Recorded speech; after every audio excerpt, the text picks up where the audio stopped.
Hello and welcome to the weekly market outlook this week. My name is Stanislav Bernukov. I'm a senior trading specialist at Exness, and in this video I will share with you a potential idea for trading for this week. But before tuning into this week's idea, let's check the performance of a previous week's idea. It was a potential long for WTI crude oil at around a level of 88.10 towards a target of 92. The idea was completely correct, having reached the target within the 2 days after the publication. Today on our list is a currency pair, and it is British pound versus Japanese yen. From a daily chart perspective, GBPJPY had reversed off the important dynamic resistance area, which is the combination of 20 and 50-day moving average. Also, it had displayed an engulfing pattern, which usually tends to be a strong pattern combined with important levels. What is the foundation of this idea? Bond prices both for the UK and for Japan had declined substantially. However, Japanese bonds have declined to the new low, driving yields of the yen to the new peak. That gives the Japanese yen some strength, cutting carry trades operation and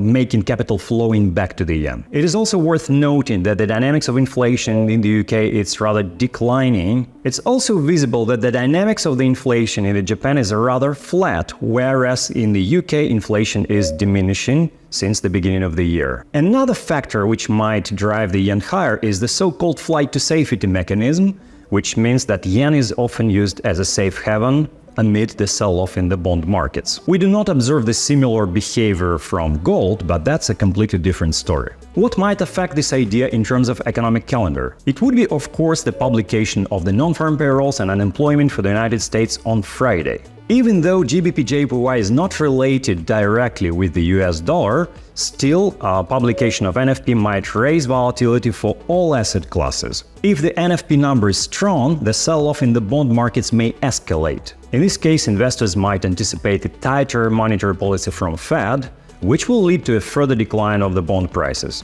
And that might give the potential acceleration of the momentum for GBPJPY to the bearish side. In summary then, the potential idea for this week is a potential short for GBPJPY at around 181 level, with a potential target area at around 178.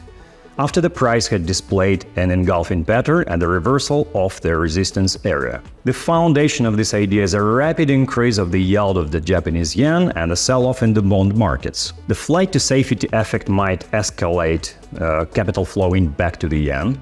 Traders should also be aware of the publication of NFP report on Friday, which might escalate the volatility across all asset classes. Don't forget, this is just the idea, do your own research and never forget to manage risk.